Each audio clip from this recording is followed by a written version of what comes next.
आप सभी को नमस्कार। आज से हम मेंस के प्रैक्टिस सीरीज की शुरुआत कर रहे हैं, जिसमें हम जब तक आपका पेपर नहीं होता है या जब तक पेपर चल रहा है मेंस का या 2025 के बैच के लिए अगर आप तैयारी कर रहे हैं तो थोड़ी थोड़ी प्रैक्टिस आपके लिए उचित रहेगी अभी से। तो जितने भी आए हुए क्वेश्चन हैं मुख्य तौर पर यूपीपीसीएस में और यूपीएससी में और अदर जो स्टेट आपके स्टेट के लेवल के हैं जो ठीक ठाक क्वेश्चन पूछते हैं, ऐसे स्टेट्स के हम जितने भी क्वेश्चन आए हुए हैं उन सभी क्वेश्चनों की सभी सब्जेक्ट की प्रैक्टिस सीरीज को आरंभ करने जा रहे हैं।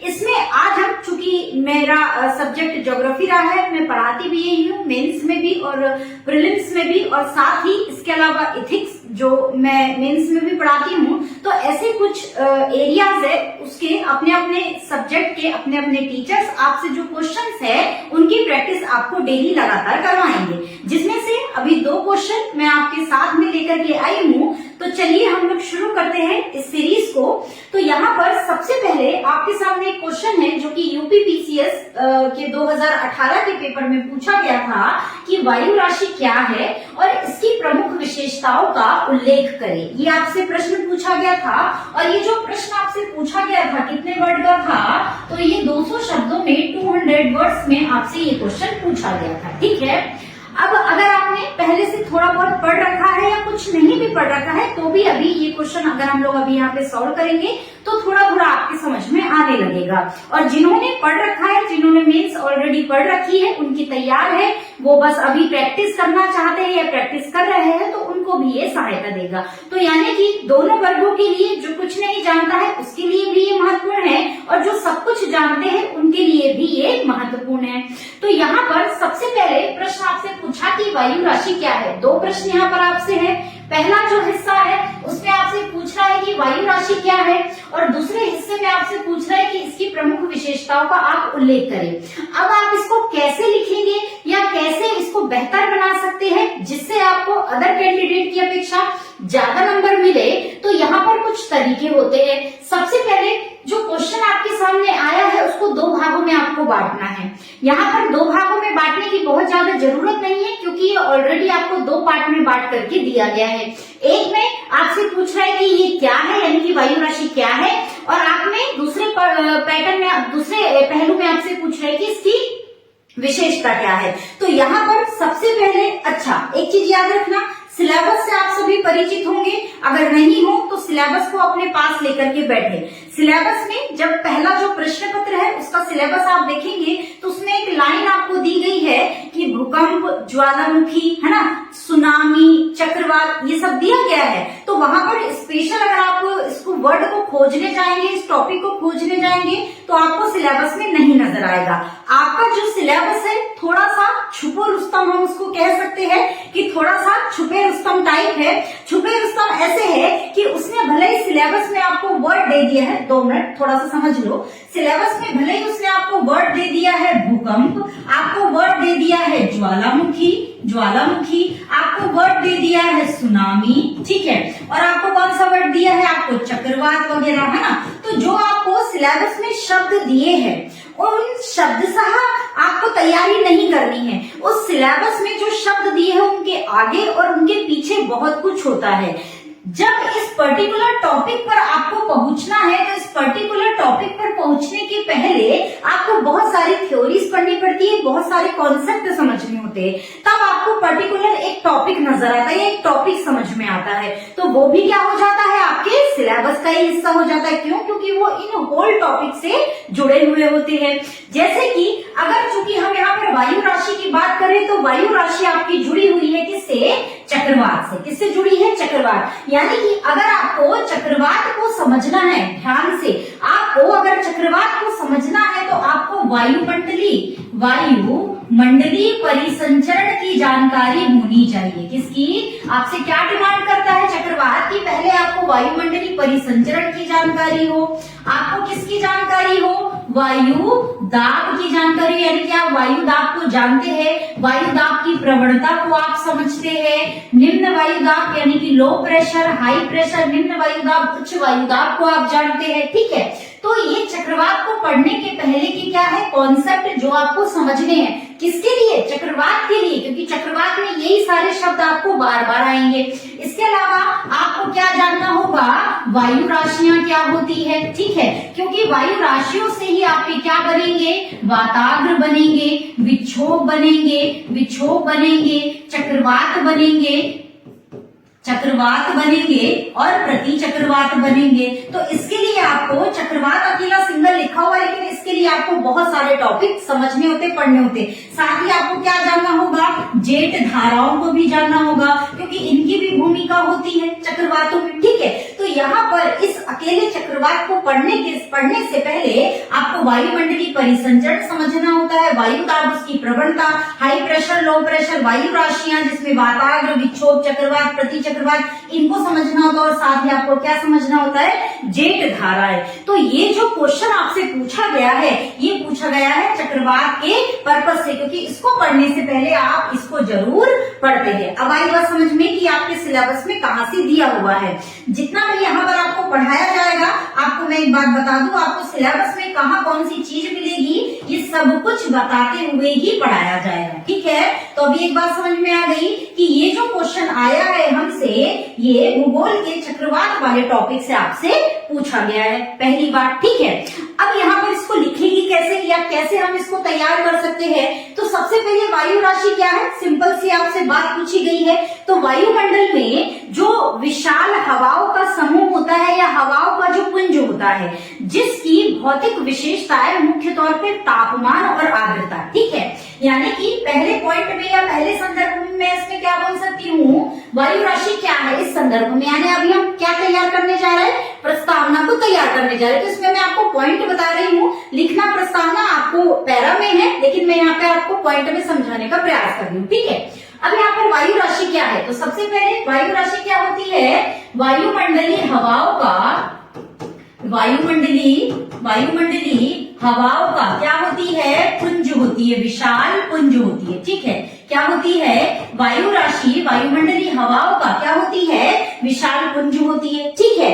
अब इनको वायु राशि क्यों कह रहे? क्यों? क्योंकि इनमें भौतिक समानताएं हैं। भौतिक समानताएं कौन कौन सी? मुख्य तौर पर तापमान और इनकी आर्द्रता कैसी होती है? समान होती है। यानी कि ये जो वायु राशि होगी, इनमें क्या होगी? भौतिक रूप से ये समान होगी। और भौतिक रूप में कौन सी समानता? मुख्य तौर पर तापमान और आर्द्रता की समानता, यानी कि समान ताप और समान आर्द्रता का ये क्या रखती है? गुण रखती है। इसमें समान तापमान और समान आर्द्रता का क्या विद्यमान होता है?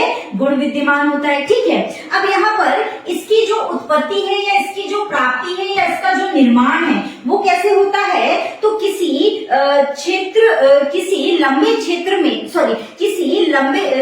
क्षेत्र में लंबे समय तक स्थिर रहने के कारण ये क्या होती है? निर्मित होती है, ठीक है। तो किसी लंबे क्षेत्र में, अभी ये कैसा है कॉन्सेप्ट इसका, ये भी समझाऊंगी अभी, ठीक है। किसी लंबे क्षेत्र में विस्तृत होने के कारण, स्थिर होने से इसकी क्या हो जाती है? उत्पत्ति हो जाती है, ठीक है। तो किसी लंबे क्षेत्र में अगर ये स्थिर है तो इसकी क्या हो जाएगी? उत्पत्ति हो जाएगी। अब कैसे होगी? अभी डायग्राम के थ्रू ये पॉइंट जो है आपको समझ में आएगा, ठीक है। तीसरी महत्वपूर्ण बात इसकी क्या है कि ये जो वायु राशियां होती है, ये क्षैतिज रूप में चलती है। तो ये वायु राशियां किस रूप में चलती है?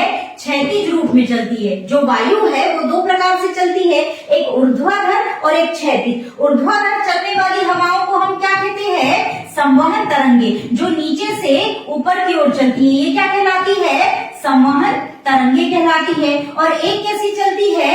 ऐसी चलती है क्षैतिज रूप में, ठीक है। तो ये जो वायु राशि है, ये किस प्रकार से चलेगी? इसी क्षैतिज रूप में। क्षैतिज रूप में चलने वाली जो ये हवाएं हैं, मुख्य तौर पर वायुदाब में जब अंतर होता है तब ये चलती है। तो क्षैतिज रूप से चलने वाली हवाओं को हम पवन कहते हैं, और ऊर्ध्वाधर रूप से चलने वाली हवाओं को हम क्या कहते हैं? संवहन तरंगे कहते हैं, ठीक है। तो यहाँ पर ये दो बात समझ में आई। तो ये जो वायु राशियां हैं, ये कैसी चल रही है? ये क्षैतिज रूप में चल रही है। तो ये कैसे चलेगी भाई? तो ये क्षैतिज रूप में आपकी चलेगी। और क्षैतिज रूप में ये सैकड़ों किलोमीटर तक सैकड़ों किलोमीटर तक प्रवाहित होती है, सैकड़ों किलोमीटर तक चलती है, बहुत बड़े विशाल क्षेत्र में ये क्या करती है, चलती है। और जहां पर एक समान गुण होते हैं, जैसे मान लो महाद्वीपों का एक समान गुण होगा, जो उच्च अक्षांशी महाद्वीप है उनका एक समान गुण होगा, जो उच्च अक्षांशी महासागर है उनमें एक समान गुण होगा,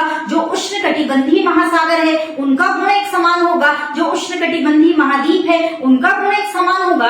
तो ये जो गुण एक समान जिन क्षेत्रों का है, उन एक समान गुण क्षेत्रों में उत्पन्न होने वाली जो ये हवाएं हैं, इन्हीं को वायु राशियों का क्या कहा जाता है, उद्गम केंद्र कहा जाता है। यानी अगला पॉइंट हम इसमें ये बना सकते हैं कि समान गुण वाले क्षेत्र में, समान गुण वाले क्षेत्र में जब इनका उद्गम होता है, जब इनका क्या होता है, उद्गम होता है, तो ये इनका क्या कहलाता है, उत्पत्ति केंद्र। क्या कहलाता है इनका, तो ये कहलाता है इनका उत्पत्ति केंद्र। तो यहाँ पर आपको बात समझ में आई कि पहले पैरा में कि वायु राशि क्या है, उस संदर्भ में चूंकि 200 शब्दों में पूछा है तो हमको 200 वर्ड में इसको कंप्लीट करना है। तो यहाँ पर ये जो 5 पॉइंट है ये आप किसमें डाल सकते हैं कि वायुमंडल क्या है, वायु राशि क्या है। तो वायुमंडलीय हवाओं का विशाल पुंज जिसमें तापमान, भौतिक विशेषताएं कोष्टक में लिख देना, तापमान और आर्द्रता क्या होते हैं, समान होते हैं, इनका गुण एक समान होता है, जिसका आप देखेंगे यानी कि जिसकी प्राप्ति लंबे क्षेत्र में स्थिर होने के कारण होती है। ये क्षैतिज रूप से सैकड़ों किलोमीटर तक चलती है और समान गुण रखने वाले क्षेत्रों में जो है इनका उद्गम होता है, या इनका क्या कहलाता है, उद्गम केंद्र कहलाता है। इन्हें हम क्या कहते हैं, वायु राशि कहते हैं। तो इस प्रकार से आपकी क्या तैयार हो जाती है, एक प्रस्तावना तैयार हो जाती है। ठीक है, अब अगले स्टेप में आपसे क्या पूछा गया है कि इसकी प्रमुख विशेषताओं का उल्लेख करें। अब यहाँ पर नीचे जब आप इतनी प्रस्तावना में चीजें डाल देंगे, अपने शब्दों में इसको जमाते हुए, तब आप इसकी किस में आ जाएंगे, विशेषताओं में आ जाएंगे, विशेषताओं में आ जाएंगे। ठीक है, तो इसकी विशेषताएं कौन कौन सी है इसको हम देखते हैं। तो इसकी पहली विशेषता, यहाँ पर वायुदाब सदैव कैसा बना होता है, उच्च बना होता है, हाई प्रेशर, क्योंकि हवाएं ऊपर है, भारी है, ऊपर से नीचे बैठने का प्रयास करती है। ठीक है, तो भारी हवाएं, जहां पर तापमान कम होता है, आप जानते ही है कि जैसे जैसे हम ऊपर की ओर जाते हैं तापमान में क्या होती जाती है, कमी आती जाती है। तो तापमान में कमी है इसलिए दाब कैसा होगा, उच्च होगा। तो इन वायु राशियों के क्षेत्र में जो वायुदाब है, क्या वायुदाब कैसा होता है, सदैव उच्च होता है। वायुदाब कैसा होता है, यहाँ पर सदैव उच्च होता है। और वायुदाब उच्च होगा, अब क्या करेगी, धीरे धीरे इन हवाओं में, या जो वायु राशि है इनमें एक प्रवृत्ति होती है, चूंकि कोई चीज ऊपर गई है तो नीचे भी आएगी, तो धीरे धीरे ये नीचे आने का प्रयास करती है। यानी कि इन वायु राशियों की एक विशेषता ये भी होती है कि ये नीचे आने का प्रयास करती है, यानी कि धरातल पर आने का प्रयास करती है, और दूसरा केंद्र की तरफ मुड़ने का प्रयास करती है, जिससे वातावरण और विक्षोभों का निर्माण होता है। ठीक है, तो यहाँ पर ये निम्न वायु दाब क्षेत्र की ओर जाने का प्रयास करेगी, साथ ही नीचे बैठने का प्रयास करेगी। तो ये भी इसकी क्या कहलाती है, एक विशेषता कहलाती है। ठीक है, तो उसको भी हम यहाँ पर क्या कर सकते हो, आप इंक्लूड कर सकते हो कि इन वायु राशियों में क्या होता है, नीचे बैठने की प्रवृत्ति होती है। नीचे बैठने की इनमें क्या होती है, प्रवृत्ति होती है। साथ ही तीसरा क्या, इसमें निम्न वायुदाब केंद्र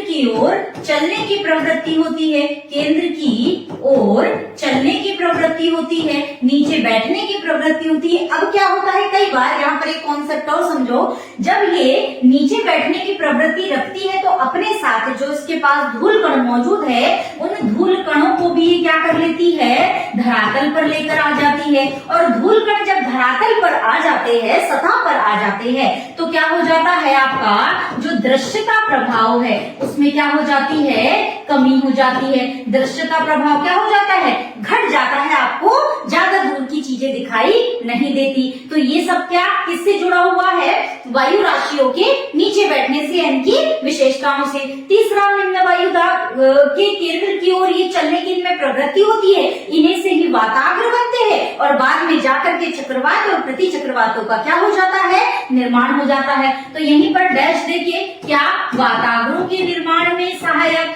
चक्रवातों के निर्माण में सहायक और प्रति चक्रवातों के निर्माण में सहायक। तो ये क्या हो गई, इसकी विशेषताएं हो गई। एक ही चीज से कई चीजें आपकी जुड़ी हुई है, आप समझिएगा, ठीक है। और मुख्य तौर पर ये जो वायु राशियां होती है ये प्रति चक्रवातों का ही केंद्र होती है,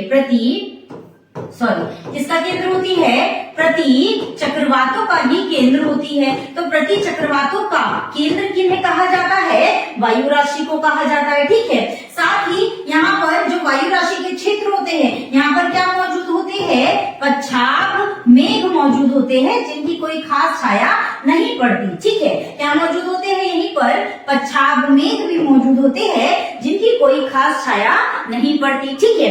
अब ये जो क्षेत्र है ये वायु राशियां हैं। अगली विशेषता क्या, ये उष्मा और आर्द्रता का, किसका, उष्मा और आर्द्रता का क्या करती है, स्थानांतरण भी करती है, कैसे करती है, अभी डायग्राम के थ्रू मैं आपको बताऊंगी, ठीक है। ये क्या करती है, उष्मा और आर्द्रता का स्थानांतरण भी करती है, ठीक है। और इन्हीं सब विशेष और कई विशेषताएं हैं, आप देख सकते हैं इसमें, ठीक है। इन्हीं सब ये मुख्य विशेषताएं हैं, ठीक है। इनको ये जो पॉइंट है इनको डालना ही डालना है, ठीक है। इनको डाले बिना काम नहीं चलेगा। तो ये महत्वपूर्ण विशेषताएं हैं वायु राशियों की। दूसरी चीज ये कि ये जो वायु राशियां हैं इन्हीं विशेषताओं के आधार पर एक महोदय का नाम आता है, जिनका नाम है क्रिचफील्ड महोदय। क्या नाम है, क्रिचफील्ड महोदय। और क्रिचफील्ड महोदय ने वायु राशियों की जो ये विशेषताएं रही है उनके आधार पर इसको 4 भागों में बांटा है। ये एडिशनल इंफॉर्मेशन आप इसको डाल सकते हैं, छोटा सा मैप बना के। कैसे आपको डालना है मैं आपको बता रही हूँ। इससे क्या है, आपका ये जो पूरा क्वेश्चन है बहुत सुंदर लगेगा और पढ़ने में भी सामने वाले एग्जामिनर का भी जो चेक कर रहा है वो पूरा क्लियर हो जाएगा, ठीक है। तो यहाँ पर हम छोटा सा एक मैप बना सकते हैं, छोटा सा मैप आप यहाँ पे बना सकते हो। एक तरफ आप थोड़ा सा बना लेना उत्तरी अमेरिका के,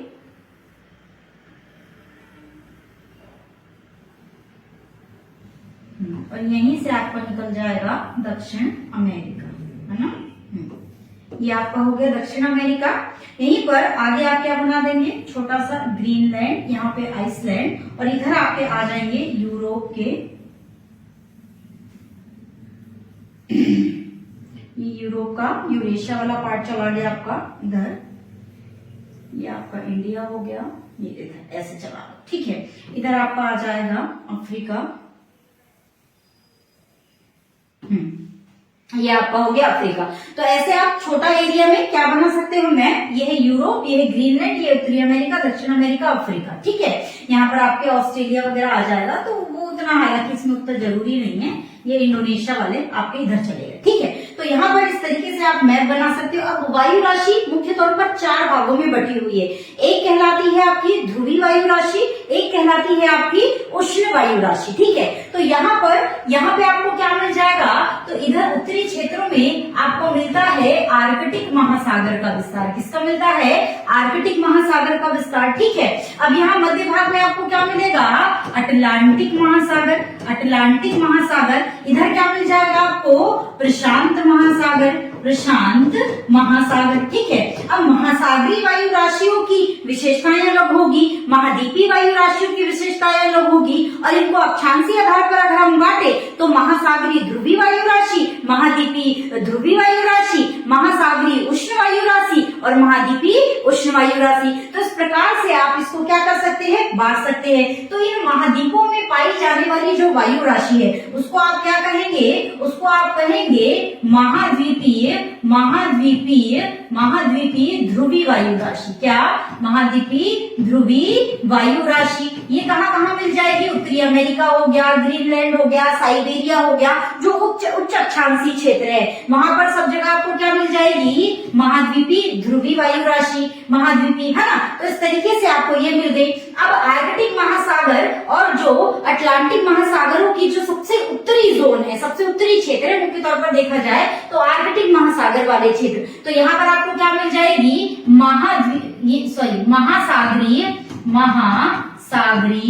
सागरीय ध्रुवीय वायु राशि। तो आप यहाँ पर इसको किस में इंडिकेशन कर सकते हो, इसी तरीके से मैप में। अब मध्य भागों में आएंगे तो जो ये मध्य अक्षांशीय, हम कहें निम्न अक्षांशीय क्षेत्रों में अगर आप आते हैं तो यहाँ पर आपको क्या मिल जाती है, महाद्वीपीय उष्ण वायु